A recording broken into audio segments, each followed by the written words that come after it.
Okay, we are going to get started now.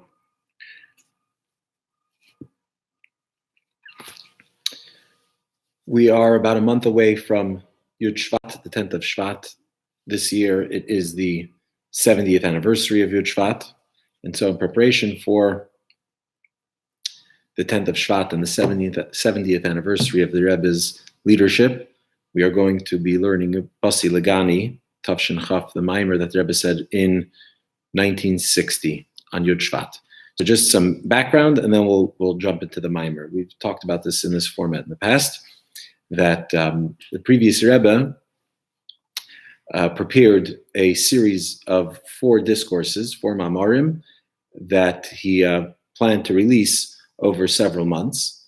The first installment, the first discourse, 5 chapters, was to be released for the 10th of Shvat, which was the anniversary of his grandmother's passing, Rebbetzin Rivka.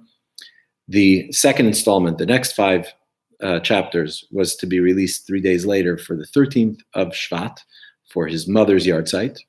The next 5 were to come out. The next installment was for Purim, and the final installment was for the 2nd of Nisan, which is the yahrzeit of his father, of the previous Rebbe before him, Rebbe Rashab.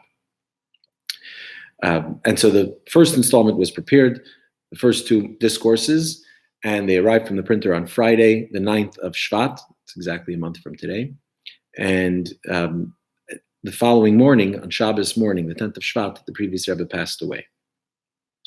So the following year, when the Rebbe sort of officially marked his ascension to the leadership of Chabad by reciting his first Chassidic discourse, the Rebbe opened and recited a discourse by the title Basi Legani. That's the title of the opening discourse of this 4-part series prepared by the previous Rebbe.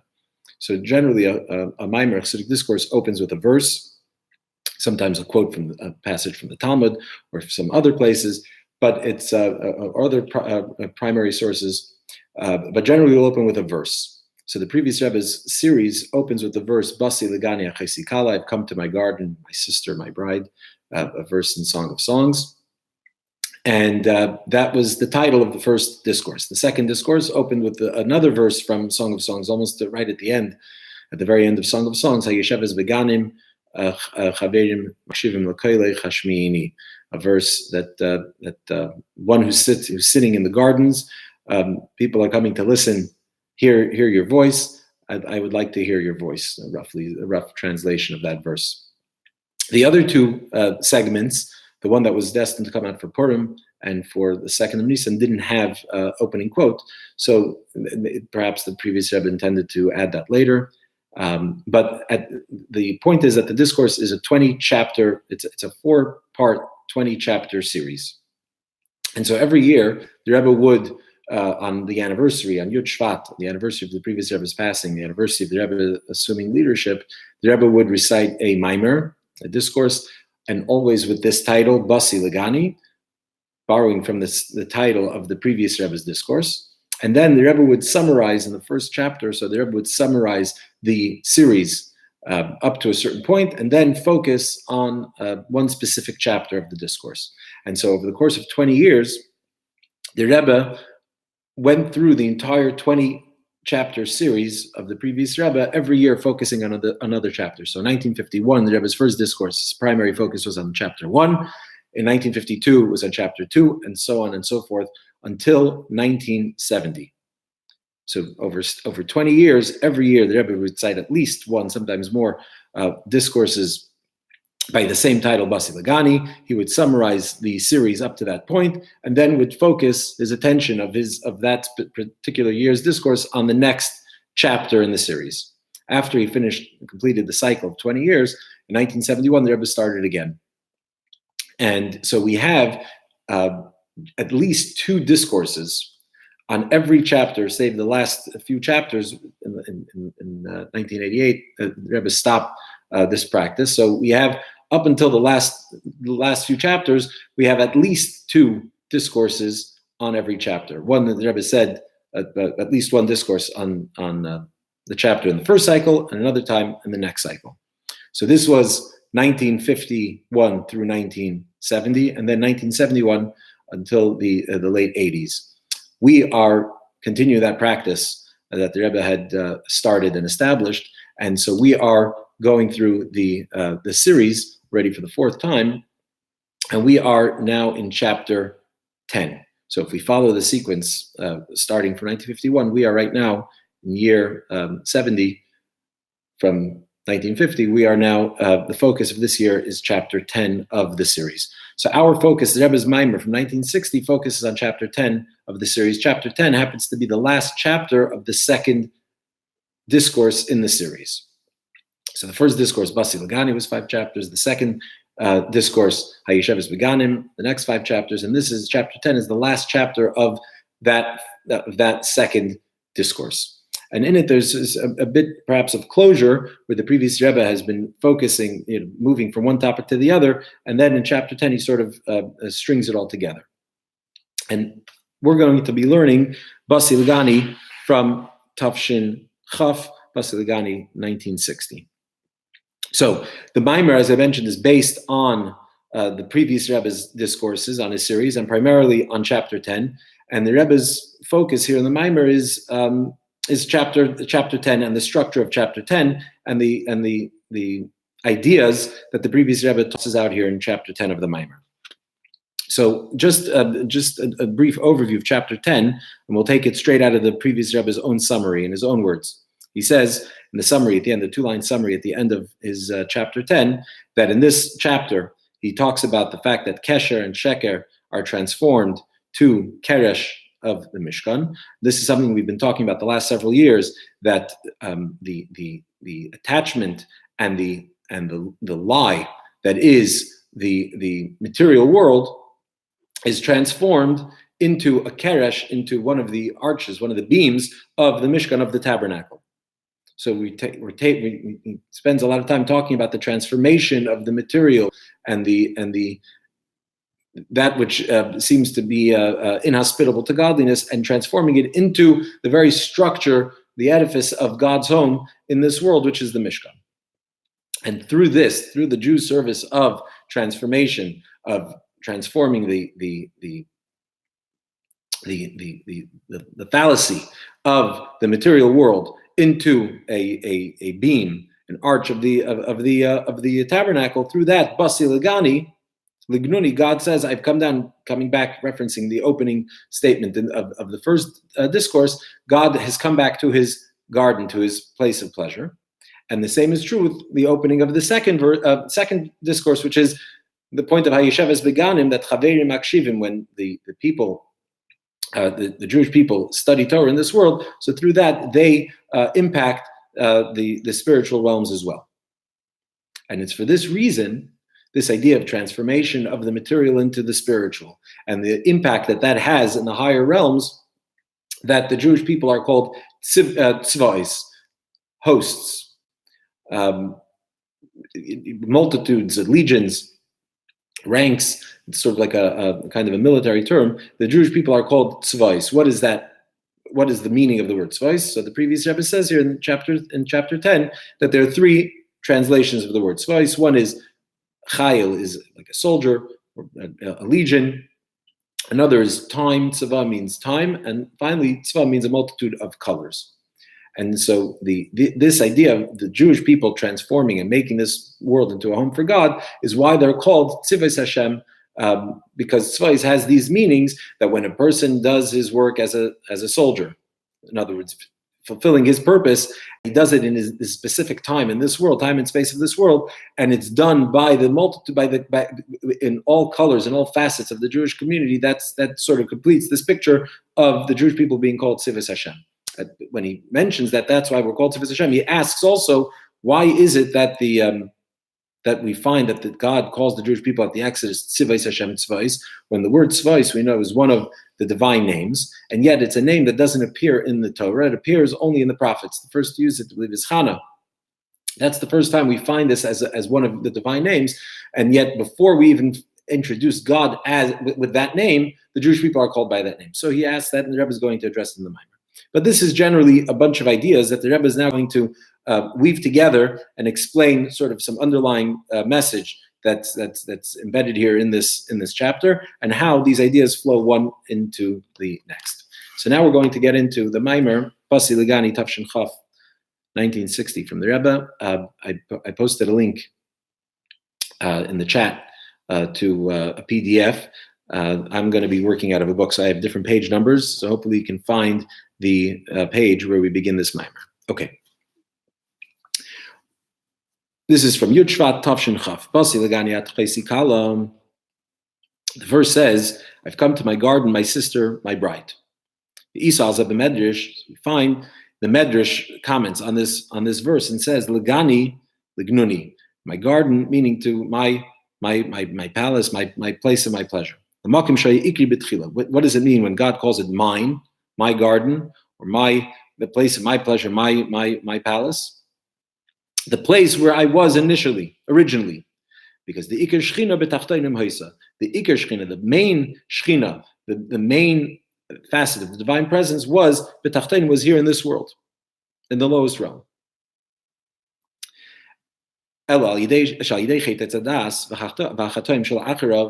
It's just that through the sin of the tree of knowledge, and then the subsequent sins of the subsequent generations, they chased the divine presence from this world, from this world to the first heaven, and further up, even more, until the seventh heaven. Afterwards, the patriarchs and the tzaddikim, the righteous men that came after them, brought the Shechina, brought the divine presence down from above to below. So beginning from the seventh, through their service in this world, so for seven, you have 7 generations of sin, and in each generation, the sinning of that generation caused the Shechina to retreat to a higher heaven, all the way up to the 7th heaven, and then through the work of the patriarchs and the following tzaddikim, subsequent righteous people, they brought the Shechina back down, they brought the divine presence down from the 7th to the 6th, and so on, until Moshe, till Moshe came, Moses, who is the 7th, the Chol Hashvin Chavivin, and all 7 are beloved, and he brought it down here into this world. Either by the time that he erected the tabernacle, or in the time of the giving of the Torah Mount Sinai, both elements of when God's presence was back down, revealed, manifest in this world. This is the meaning of the statement that when we break the other side, when the unholy is broken, so through that releases the glory of God in all worlds. What does this mean? That through the righteous, whose service is in a manner of iskafia, through breaking, in other words, not succumbing to the temptations of the material world, of the physical world, and not giving in to the dictates of the natural order or of the body. And this iskafia then brings the transformation. At one stage, one form of service is not to give in to temptation. Another one is to transform the temptation, that the temptation of the body should not be to the unholy, but should be only to the divine. So through the service of the tzaddikim, by negating the material, and then also through transforming it, through that releases the glory of God in all worlds. What when we say that it releases the glory of God in all worlds? So there are a number of elements here. One is, the first one he focuses on, the fact that it's in all worlds. If it's in all worlds, it means it's in all worlds equally. So that already tells us something about the divine light that is now emanating in all worlds. If it will emanate in all worlds equally, it means that it's essentially higher than all the worlds, and so that all the worlds are equal to it, and so therefore it can shine equally in all of them. And v'lachi nikra yikara, the Kodesh Baruch Hu, this is also why it's called yikara, the glory of God. This shows the great specialty of this light. We're not talking about a specific divine light that is related to a specific facet of existence, in which case there are differences in each world, till the highest of levels, the world of Atzilus, which is the highest of levels, and then even beyond Atzilus, the worlds that are in the infinite light.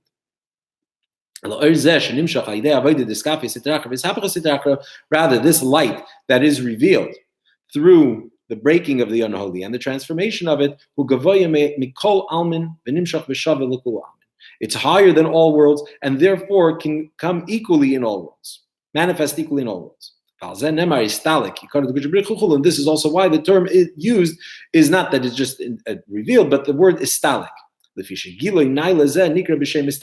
this type of revelation is referred to as istalik, as is explained elsewhere, where in chapter 1 of the previous Rebbe's discourse, and focus of the Rebbe's discourses on chapter 1 talk about this idea that istalik represents a level of revelation, implying a great revelation that's totally above and beyond even the place in which it is being revealed. And so that's why he uses the term istalik to describe this revelation.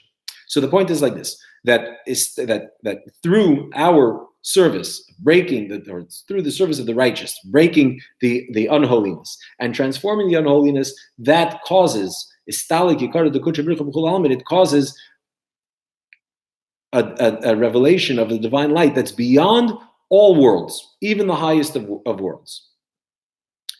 How do we see this? Because he uses the term istalik, which is to describe a very great revelation. It calls the light that is being revealed yikara, a very, very precious one. And we see that where is it happening? Where is this light revealed? In all worlds, meaning in all, which implies the Rebbe learns all worlds equally. So how could there be a light that would shine equally in all places? So you would have a light that is unique and tailor fit for any world. All of the spiritual realms and worlds are all sort of levels of consciousness, divine consciousness. So depending on how sensitive that world, that space is to divine consciousness, that's how much divine energy, light it can receive. The greater the sensitivity to the divinity, the more of the divine it can perceive. And that's how we have higher worlds and lower worlds. Worlds that are more sensitive to godliness, worlds that are less sensitive to godliness, worlds with more God consciousness and worlds with less. So when we talk about a revelation of divine light, meaning that divine consciousness is accessible, so that would vary from world to world. But when we talk about a light that's equal in all worlds, it means that consciousness is one that's really beyond consciousness. We're talking about something that's transcendent. It transcends all of them. And it transcends all of them equally. So when I have a divine, a light that is felt in Atzilus, the world of Atzilus, the highest of worlds, that light would be too intense to be felt and manifest in a lower world, the world of Bria or Yitzir. And similarly, a light that's in a lower world would be dim for a higher world. But when we say that there's a light that's revealed, that is revealed equally, manifest, expressed equally in all worlds, it means that it's a light that's beyond all of them. And beyond all of them in a manner that they're all equal, not that they're higher and lower, because then there would still be a difference between them. So we're talking about a light that's essentially beyond, infinitely removed from even the highest of worlds. So we're talking about a very high level of godliness. And the Inyan this revelation of this divine light in all worlds equally, even in the highest of realms, is is brought about through the service of the righteous. And who are the righteous? All of us. Your people are all righteous. They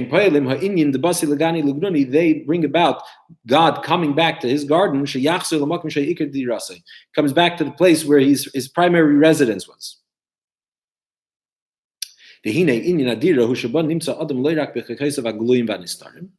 The idea of the function of a dwelling, of a home, is that a person is there not just superficially. The person dwells in that space in his very essence. We'll get to this. We'll return to this point soon. This is the meaning of dir betachtonim, that God desires a dwelling, a home in this world, in the lowest realm. What does it mean to have a home? A place where you can be you, where your essence can be manifest. So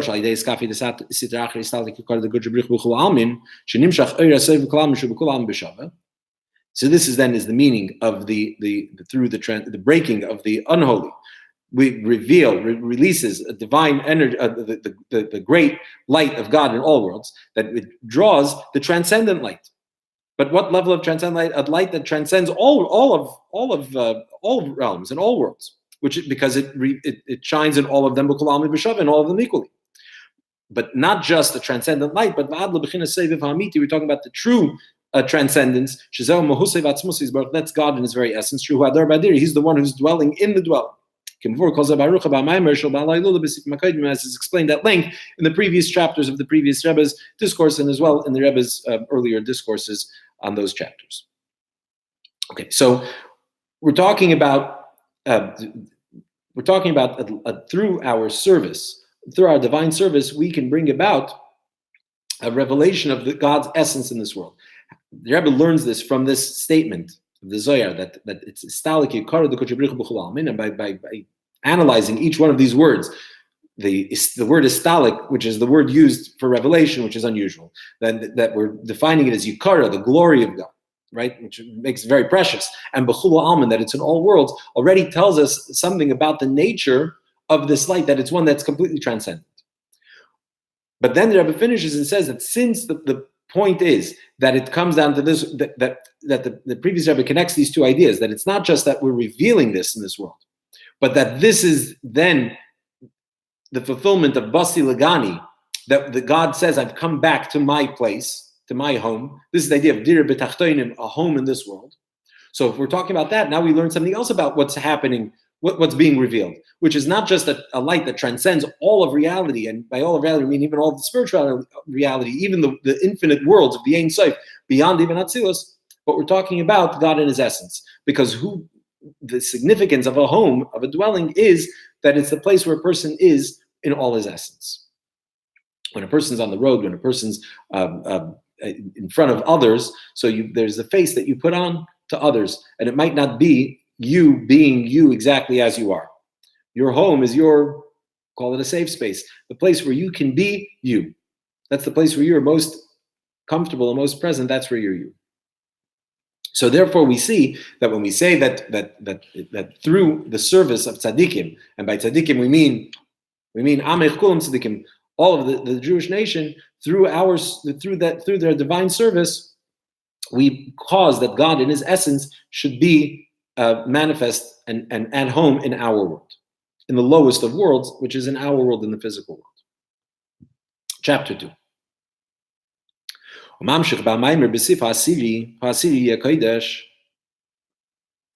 previous Rebbe continues in his series in chapter 10, and as Rebbe notes, Hasiri Yakodesh, the 10th is holy. Ukidisa B'Gemara, as the Talmud notes, Yakodesh Mikol Makim, that when the verse says, when the verse talks about a certain type of animal type, so it says that there's a process that you count, and the 10th animal becomes the holy one. So it says, Hasiri Yi HaKodesh, the 10th one will be holy. And will be holy, so the Talmud learned from that even if you didn't follow the procedure of how to exactly get the animal out, it's got to go out under the staff, and if you didn't follow the procedure exactly, but you got to the 10th animal is holy nonetheless. Yi HaKodesh, the Talmud learns from the verse that either way, the 10th one is holy, so it's holy regardless. And then the Rebbe adds, how much more so when we're talking about increasing, being inspired, and deepening our commitment and our divine service. So certainly then, if chapter 10 of the previous Rebbe's discourse is very special, it's very holy. So he says like this. So this is what the previous Rebbe says in chapter 10. The quote is like this: This is the meaning of built for me a temple, and I will dwell in them. It doesn't say in it. When God instructs of building the temple, the tabernacle in the desert, and then subsequently the temples in Jerusalem, He says, build for me a temple, and I will dwell in them. Of course, it should have said, I will dwell in it, build a temple, I will dwell in it. But he says in them, and as the sages teach us, in them means in every single one of us. The B'kol echad ve'echad, that in every single individual, in every single person, kasher mahapech mechashecha l'nohira, when he transforms from darkness to light, that reveals this divine light in all worlds. Mamshich, and Rebbe continues in chapter 10 that Basi, Legani, Legani, this is the meaning. I've come to my garden, to the place of my pleasure, the place where I was originally.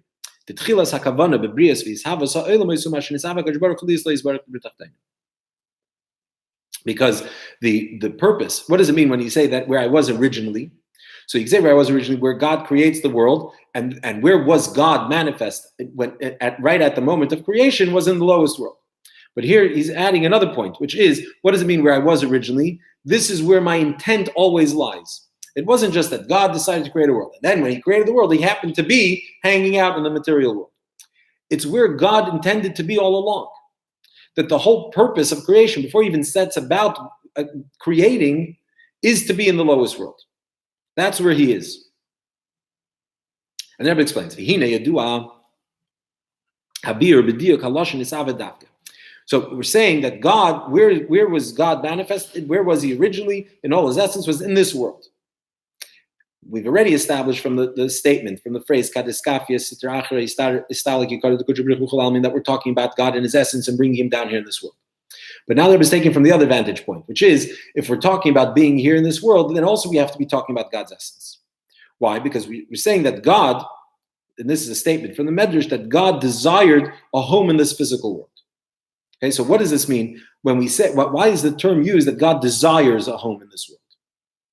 So the explanation is like this. Let's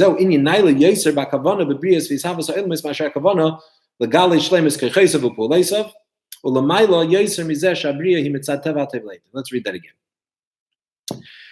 There, in the writings of the Arizal, in the writings of his teachings, in the Kisvei Arizal, so in the Rihanna Kabbalah, it talks about the reason why God creates the world. And it offers, and the Eitz HaChaim offers two reasons God creates the world. One reason God creates the world is, so like that, his might, his ability, his potential can be realized. In the Kisvei Arizal, it's described as Legali Shlemus Kechesa V'Puleisa, to reveal the perfection of his power and his ability. In other words, when there's just God in his essence, the fact that God could do anything is just embedded in his essence, but nothing's happening. It's just God in his essence. So God therefore creates in order to exercise, to flex sort of his muscles, to express the potential that lies in his essence. Another reason that's given is Mitzat Teva Teva is the term used here, but that God wants that his creation should know him. His creation should appreciate him. So when there's just God, there's nobody to appreciate God. God creates to be appreciated by his creation. Now these two reasons, which one is talk about which one is deeper rooted in God? So when we talk about the reason of God wanting to express his potential, his ability, what does that? So what happens? So God is in his essence is infinite, and then what does God do? God creates. What happens when God creates? God shows that he has the capacity to create. That even though he's infinite, he could create a finite space. He has that potential as well. He's not confined or limited just to infinity. But when God creates something, he creates something finite, something that is fundamentally different and apart from himself. There's God as he's infinite, and then there's his creation. So by creating, that reveals God's potential, God's ability. But then when we talk about the fact that the creation itself could appreciate God, perceives God and appreciates the creator, so that's already a lot deeper in God. Because how is it because creation and creator are fundamentally different. So when you're creating something from nothing, then there's there's no common language. There's no place that the creation and the creator can meet. And the fact then that the creation has the ability to perceive God, to appreciate God, and to recognize God, that can only come from the fact that God is not even limited to being infinite. It can't be defined in any way. So in the first instance, the first reason God creates, which is to reveal his potential, that's God expressing himself. And it expresses God's infinity and his true infinity, which is that he can do anything. But it's still a definition of God as he is infinite. But when we say that God creates so that his creation should be able to perceive him, here we're talking about God not just as he is infinite, but God as he is undefinable. Because he's undefinable, therefore he can take something that's fundamentally, that's infinitely distant from him, and it should come to know him. That can only be because God has no definition by which to be defined, and so therefore he can do anything. And even that which can't know him can even know him. But still, these two reasons for creation, in a sense, do define God. He's either defined as infinite, or he's defined as not having a definition. Defined as being undefinable. But either way, that expresses an element of God. It doesn't speak to God's essence. In other words, or put in other terms, if there's a reason motivating God to create. If there's a reason motivating God to create, reason's already not essence. Reason's already a step down from the essence. And so God is creating the world as a response to something. And the response to whatever it is that he's trying to express, either his infinity or his non-definition, not being indistinguishable and undefinable. Either way, it's a response to that idea.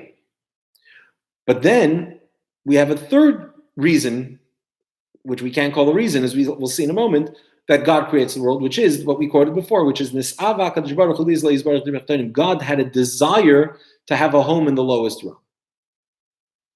When we talk about desire, here we're not talking about a reason. A desire is not a response to a question. Now, as human beings, generally our desires are initiated by other things. We see something that's nice and shiny, and we desire it. But when we talk about true desire, it could be kind of true even within the human experience, but it's certainly the case as we talk about God. When we talk about desire, where does desire come from? The desire comes from the essence.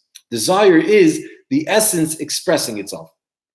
Without anything else initiating it or instigating it, it's not a response to anything. It's completely a self-starting experience. And so therefore it comes from the essence. And that's why you can't ask, why do you desire something? Because to say, why do you have a desire would mean that there's a reason to desire something. Once there's a reason, then it's already not coming from the person, from the individual doing the desiring, it's coming from the thing. So for instance, if say, why did you want to eat something? So the answer could be because you're hungry. So the desire to eat came as a response to a hunger. Or you could say because the food looked very appetizing, so the desire came as a response to the food itself. So that there's already not a desire from the essence. Because it's a response to something else. But true desire is something that's completely uninitiated. It comes because that's what you choose, that's what you desire from the essence. It's not a response to anything else. Which is why you can't ask, on a true desire, you can't ask, why do you want it? Because it's not reasonable. It's not rooted in reason, and it's not determined or instigated or caused by anything else. It comes completely from self, and we're in the self from the essence. So here we're not talking about a level of God as he's infinite, as he's not definable. We're talking about his essence, which is beyond all of these things. God is beyond being infinite, defined as infinite. He's beyond being defined as undefinable. It's his essence. There's no description, there's no definition, there's nothing. And that's why we use the term nis'ava, that he desired. And also, as we mentioned at the end of chapter 1, this is also why, what is it that he desires is a home. We'll read at the end of this paragraph. So let's go back to the beginning of the paragraph. V'hine yadua. So v'hine yadua, it is known that it's known the explanation in the term used specifically in this categorization of why does God create is the term nisava that he desired. This is a much greater concept. It's not, as we said, not a reason, but idea. It's a greater notion in why God, the intention for which God creates all of creation, greater than so greater than what we find in Kabbalah, that God's motivation for creating is to reveal his great potential and ability. It's even higher than what's even deeper, a deeper reason, which is which is that God creates because he desired to be kind. The continuation of that in Kisra is kind, so that kind to his creations that the creation should know. And that's the kindness that the creation comes to know. Why? Because kitaimim hanal, these two reasons, either in order to reveal his ability, or that his creation should know him, these two reasons, they're an explanation to a question, they're a response to a question. Right? Why does he create? For this reason. Or the question is that there's something else that's motivating him to then go ahead and do it. But when we talk about the notion of desire, that comes from a space where there are no questions, where a question is not valid. As we know, the well-known statement by the Alter Rebbe, if a taiva is ken kasha. The Alter Rebbe famously said about this concept, about this notion of nisava Kadosh Baruch Hu, that God desired dwelling in this world, that on a taiva you can't ask a question. You can't ask a question on a desire. As we explained before, true desire is one in which you can't ask why, because there is nothing that's causing it to come except that it's an expression of the essence itself. This idea of desire comes from the essence of God. And therefore the expression is with the word nisava, that he desires that which comes from God's essence, is hadira. This is a response. This is the statement in the Medrash, is that God desired a home in this world. So why? So these are both telling. The fact that we're saying that he desire means that it comes from the essence. But also, what is it that he desires? A home. Because as we said, as we said earlier in the end of chapter 1, what's the function of a home? A home is a place where you can be in your essence. So if God desires a home in this world, what does he desire the home for? What level of godliness? What is it that God hopes to reveal in the lowest world? Nothing short of his essence. Because if it's not his essence, he doesn't need a home. The world doesn't have to be defined as a home for him. If it's a home for him, it means it's a home for his essence. And so we have it from both ends. This statement that God desired a home in this world tells us that what are we talking about? We're talking about God in his essence. We will continue, God willing, in the next class.